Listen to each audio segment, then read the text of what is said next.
Thank you both so much. We heard a little bit about how Eddie managed to take his idea and really understand a need in the market, iterate on a product, and build.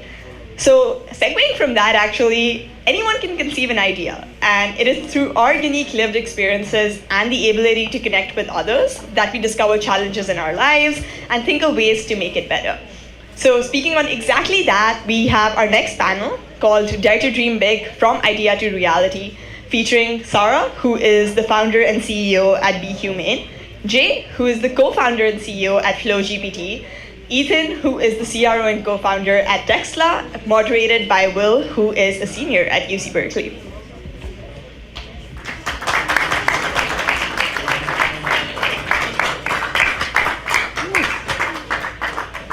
Maybe I'll give you this one. I have my own wire. Yeah. Hello. Thank you all so much for being here. I'm thrilled to be moderating this and have three distinct and diverse founders. So, without further ado, this is Sara. She is the founder of Be Humane. Jay, he is the co-founder of FlowGPT, and Ethan, co-founder of Textla. I want to start out with Sara because, like this conference's theme of unlocking our human potential, Be Humane's mission is to create a world where every student can reach their full potential. Can you please share a little bit about your personal journey into entrepreneurship and what it is that Be Humane does? Yeah. Thank you. Hi, everyone. So I'm originally from Croatia, and I'm a school social worker. So it was on my second year of college when I was working on a family abuse case and problems with youth mental health that I decided that I want to spend my life's career on preventing this problem to happen in the first place. So having had some personal challenges with eating disorder, it wasn't until I started to work on myself through emotional intelligence that I managed to overcome those challenges. So I saw emotional intelligence as a superpower and something that can really help the students thrive. And I was really lucky to get a job at a Gen Z social startup. And while I was studying social work, I had some experience in a startup, and that led me to write a thesis about emotional intelligent usage of technology. And with Yale Center for Emotional Intelligence, we built a new framework, tested that, and it had incredible improvements for students' technology habits. And after that, I was like, okay, I'm ready to move to United States. And I flew to New York. I went through incubation program, and that was last year in July. So Be Humane is gamifying social development of the digital generation. And we are using game-based learning approach to help students to develop, practice, while educators assess and measure their progress. That's amazing. And Jay and Ethan, can you also share a little bit about your entrepreneurial journey and what it is that your programs do? Yeah, sure. My name is Jay, and I was a second year CS major at Berkeley, and I dropped out this January to start FlowGPT on full time. So at FlowGPT, we're really trying to enable everyone to create and connect with different AIs without knowing how to code. And we believe that's what LLM enables everyone to do, basically build AI native apps without the knowledge about how to program. And before FlowGPT, I was doing another startup in my freshman year. So it's another AI B2B SaaS product. And I went through Skydeck, but it failed. So yeah, this is basically my journey. Yeah, I'm Ethan. Also dropout, hard act to follow from Sara over there. But I, non-technical founder, I got started in sales very early, dropped out of school and started door-to-door sales because it just didn't feel like it was lining up with what I wanted to do. And scaled a couple companies from 0 to 10 and ended up raising some money when I was younger to open up some gyms because I was very passionate in the fitness industry, got into tech through that route. And being someone who I can't code to save anyone's life, I went into a consulting role, and I was lucky enough, actually, one of my clients ended up being my co-founder here with Textla. So I've always been passionate about helping entrepreneurs, small businesses, business owners, and he brought a problem to me that he saw when he was at Twilio, which is how I was working with him as his coach, and really big cost disparity and entrepreneurs and people that don't have engineering teams or the ability to engineer on their own, getting kind of taken advantage of the market. So Textla is a communications platform for small businesses. We do SMS, WhatsApp, Facebook Messenger, things like that at enterprise wholesale rates. So instead of upcharging folks like Twilio and Vonage to the market, we give them the same access to what the big folks get. So that's what we do. That's awesome. And so, Sara, you started from a research program. Ethan started from a full-time enterprise sales role, and Jay, you started right off the bat from undergrad. Like you mentioned, you were both in accelerator programs. So I'd love to learn a little bit more about those experiences and also how your different stories around getting to your current position of a full-time founder have shaped the opportunities and influenced your entrepreneurial perspective. Yeah, sure. So I think that being in academia really helped to get that groundbreaking research part, which really helped us to we talked to policymakers, youth workers, educators, and then also teenagers from 6 different countries. And just getting the insights from what are the most occurring challenges that they're facing and how they're tackling it was really helpful. We did a qualitative study, and just talking already got a lot of ideas about the product. So after having published the research and doing the paper testing in Croatia, we actually involved students in our product development. So we asked them questions like, what are the best mediums for you to learn? What do you think about the game approach? And it kind of landed on the thing of meeting students where they already are, finding those virtual spaces where they spend a lot of their time. There are 200 million users on a monthly basis on Roblox. So the games approach seemed to be very relevant for us, and especially having that kind of experiential component to it. So I think that it really gave me a great perspective in terms of how to approach building a startup and having more of that scientific framework of assumptions and a hypothesis. And yeah, we just had a demo day on Thursday. We finished Techstars, and they really helped to get more of that business experience, because besides being a social worker and having worked in a startup before, I had to self-educate a lot on the entrepreneurship. So the combination on all of that was really helpful for us to have a clear path, and now launching our first paid pilot sites in January that we are very excited about.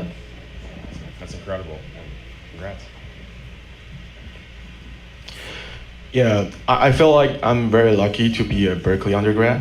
Go Bears. But basically, I really appreciate the ecosystem Berkeley built, because it really provided me with some of the best access to great people. You can really easily find and work with young, talented, and smart and hungry people to find your potential partners. So I personally found all my founding members, my co-founders, my mentors, advisors, and even angel investors all from the Berkeley ecosystem. So I really appreciate the ecosystem here, basically. But for me, myself, I actually was really into trying to build something myself. And actually last year, I tried and tested a lot of different ideas. I built a lot of MEPs to validate the idea if they went health. So through those type of experience, I really got a lot of opportunities to work with different people.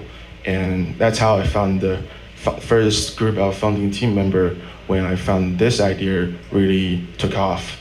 Yeah, so I would say Berkeley ecosystem really gave me a bootstrap, a jump start into the entrepreneurship. For me, I always knew I wanted to, have a business. I tried the fitness route because it was something that I was very passionate about. I was an athlete in high school. It's a very tough business, and it's not very profitable for anyone considering it. And then things like COVID are a real problem. But I wanted to get into software. That's what I knew. I came from a small town in Louisiana, did not come from money, and had to figure out how we could, fund and source, and I needed a technical co-founder, and there's a lot of things that I felt like I didn't have, but I knew what direction I wanted to go in, so I started sales roles in the software world. I was founding AE at many different companies, VP of sales, VP revenue, and then I actually left to start consulting with companies. I've got to work with folks like HubSpot, Zoom, Gong, a lot of your leading startups today. And that put me where I'm at. That put me around the right people.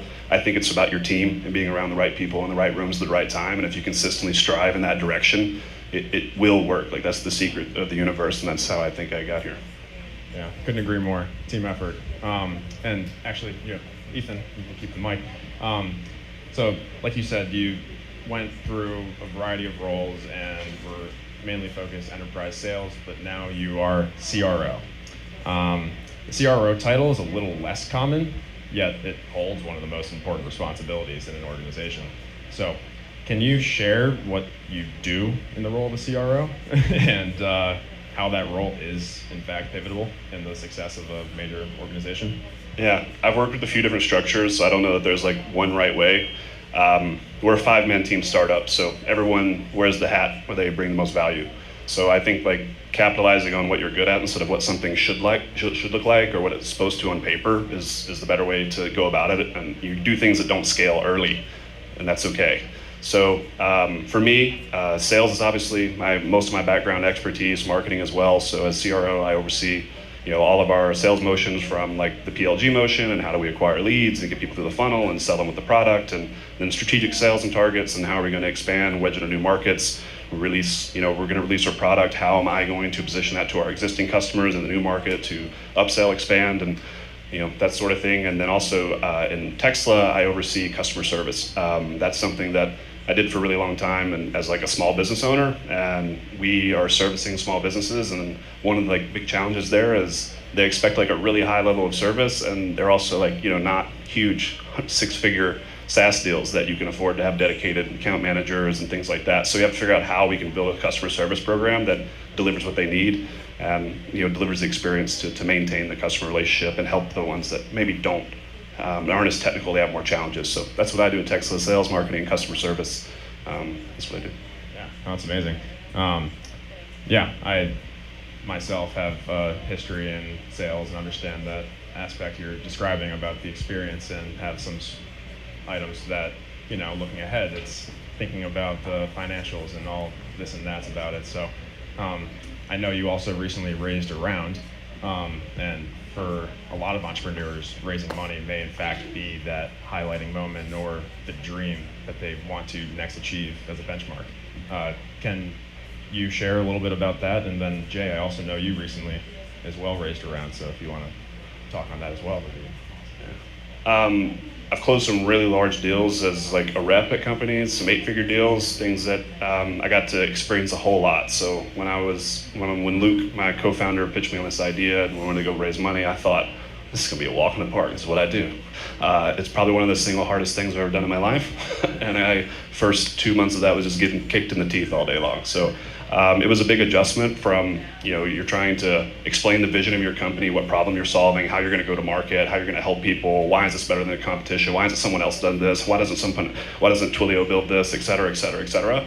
All in like 3 30-minute conversations, decide if they want to fund your company or not. Whereas I'm used to, being able to work through this over 6 months if this were an enterprise SaaS deal, and multiple stakeholders, champions, coaches, who your like buying committee is, et cetera, and figuring those things out. And you just don't get any time to it. It's right down to it. And I think it's what I learned the most is how to concisely storytell very quickly to make things like in industries and verticals that people don't understand, understandable and relatable, and like doing homework on them and what their background is, and like making comparisons to what they know.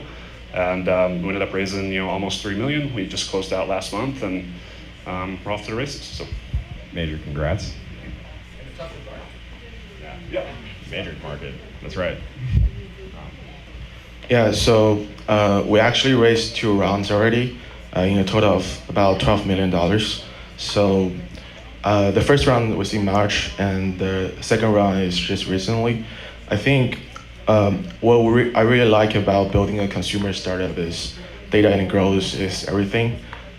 We got a lot of inbound calls from different investors because we're actually doing a lot of analysis based on the web traffic, and they analyze the growth rate of different products on the market. So I totally agree that your ability to express the story or the vision behind the company is really important. And I think in the end, it's really what data and the growth tell the story. because all of our current investors actually did a huge due diligence on the data side, and they actually asked for access for your database to prove your growth. So, yeah. Yeah, totally. I don't know if you want to add Yeah, anything. I'm just happy to provide a different perspective. We've been bootstrapped, and I moved to New York with $800, and it was really, really tough surviving. But we're lucky enough that at the end of that trip, we got our first angel investment, and he's been supporting us ever since. And then going through an accelerator program definitely provides a lot of perspective, and we're now officially going to start with our pre-seed. So I'll be more wise on this topic in 6 months. Well, I'll see you soon. So, Jay, really quick, you mentioned vision, and I know a huge component of your platform is about AI native apps for those of us, myself included. Can you explain what that means and why that's important? Yeah, of course. So we think LLM or foundational models are really a new type of computing platform, just like computers or mobile phones. And on this platform, you will be able to build a lot of different applications to solve different use cases. And I think what's unique about foundational models is in order to build app or like AI native apps on it, you don't need to know how to code, because the communication language in order to communicate with the platform and use its ability to build applications is actually purely based on natural language, which is called prompts. So when everyone is using ChatGPT, you're actually already using prompts to call the foundational ability of the platform to solve for some problems. And that's why we think we are really excited, because that really dropped the barrier to build softwares significantly. So I think before foundation model happens, all of the software solutions was built for solve really huge problems that are either a lot of people have these problems or the business value of the problem is really high. That's because the cost to build software is really high. You need a group of professionals working for a month, and the talents was really centralized. That's why the cost and the time to build is really high. But when like foundation model came out, we found individual people without like knowledge about how to code can create applications to solve problems for themselves and their local communities by themselves. That's why we think the cost to build software really lower down. That actually opens up a huge software market for a lot of different long tail problems. So our vision is really to build a platform to let everyone to build, find, and connect with those different apps. That's amazing. And I know we only have so much time remaining, but my last question for you guys is, in a prior conversation, in fact, with Sara, she said something that really resonated with me. She said imposter syndrome needs to be redefined as imposter moments. I would love to know from all of you, what was a pivotal moment or turning point in your journey that you felt uncertain about, and how did you overcome that fear? Every single step, every step of the way, you've never done it before. Every single thing you're ever going to do that's worth anything, you'll have never done it before. And if you believe you can, then you can. And if you believe you can't, then you can't. And if you work hard in the right direction over and over and over again, you're going to have the continued moments of feeling like an imposter. I have every time I've started a new company and I go to sell, Northwestern Mutual on a MarTech platform, I'm speaking about financial management and managing hundreds of millions in advertising dollars that I have never done and don't really know anything about, except for what I got taught and what I choose to educate myself on in that role. So once you try, you're going to fail, and if you keep trying and moving in the right direction, you can overcome that. And so I think it's like never going to stop, and I think that's how you know you're learning and moving forward and growing. Like that's how you grow, is you do hard things. Yeah, totally can resonate. But for me, how I really overcome it is, I think it's still one of the prestige to build a consumer platform is you have a huge group of users who actually love your product. And every day I feel like I'm being pushed by our users to fix the product, to improve the product. Actually, I got frequent calls from our users at 3 a.m. just to fix the bugs on the product. So I think the things to overcome it for me is personally really love your users and want to solve the problem for them, and you know the right thing to build because your users already told you. Yeah. Yeah, I definitely agree with that. And I think that what really helps me with my imposter moments is knowing my passion and the direction, and there's nothing else that I would rather be doing with my life than doing this. And it's super hard. And I remember when I moved to New York, it was like a Web3 incubation program, and majority of people were technical, and I'm a social worker. And I was like, what am I doing here? I can't even do these conversations. I don't even know what to say on these technical questions, but just seeing what we accomplished so far, and sometimes looking back really helps, so that you can have those multiple data points across your life where you demonstrate yourself, okay, there was a challenge in my life and I overcome it. So having that continuous flow and momentum of seeing yourself that once when you choose to focus on something and really give it all of your energy, you are capable of doing it and you can learn anything that comes your way. So I think it really comes down to having a great support system and just remembering why you chosen this path and that you really can do it. There's always people that are going to be around you that will be there to help and reflect back to your progress. I love that. And to continue the momentum, we're going to open it up to Q&A. If anybody from the audience has any questions for these three incredible founders, we have a mic floating around here, yeah, too.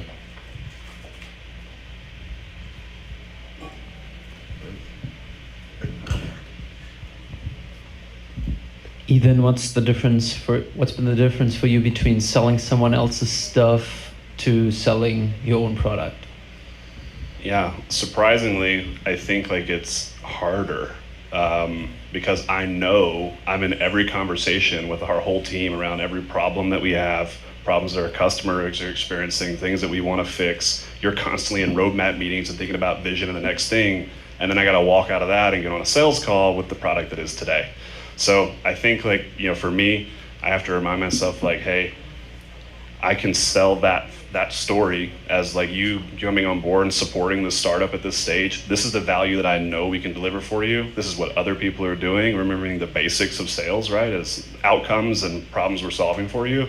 And then also letting them in on that journey, making them feel close to you. This is the secret of SaaS sales in the startup world, is people get invested in the team, in the vision, they're on board with that.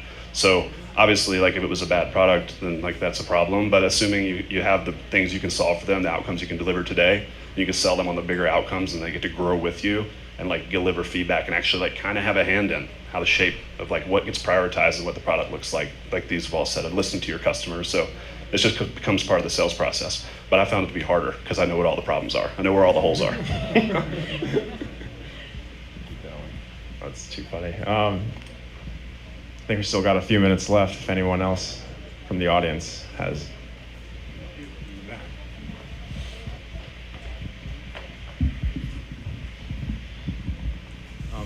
Partnerships are a big way of building your business. Can any of you speak about the partnerships you're using to grow your company? I can start.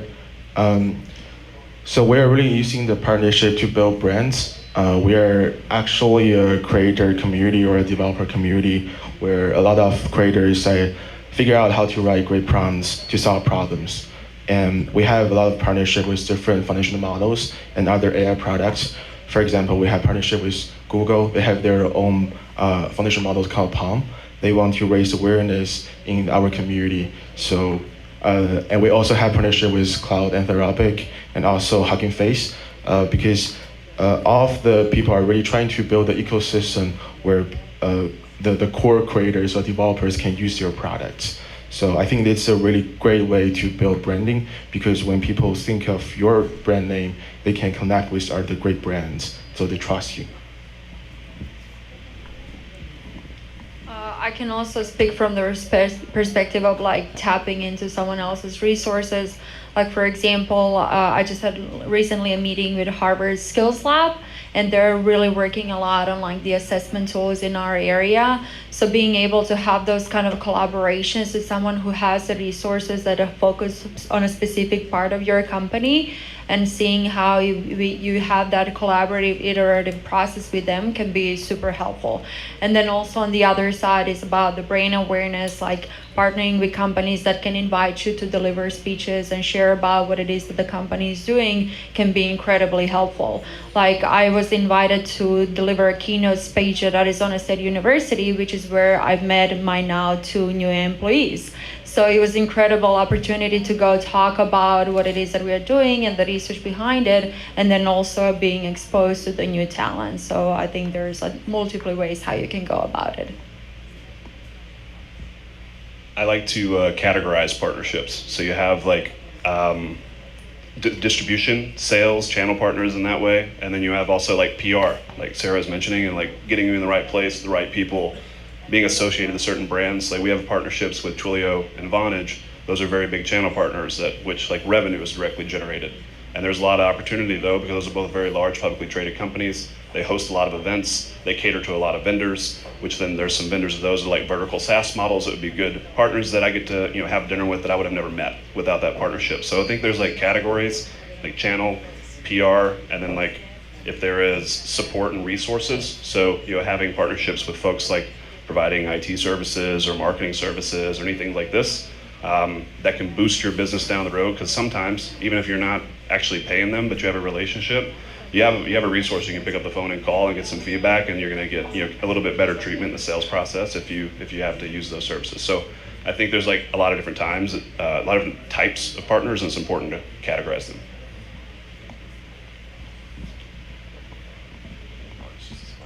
If we have time for one more question, if anyone from the audience.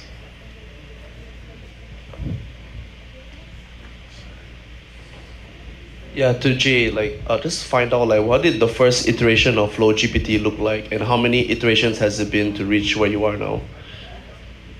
Yeah, it's a little bit embarrassing, but the first version is an exact copy of Product Hunt for prawns. So I built the first MP in 2 days with my co-founders right now, and we copied the entire UI, UX, a little bit about the name, and also the features from Product Hunt, but for a different type of content, which is prawns.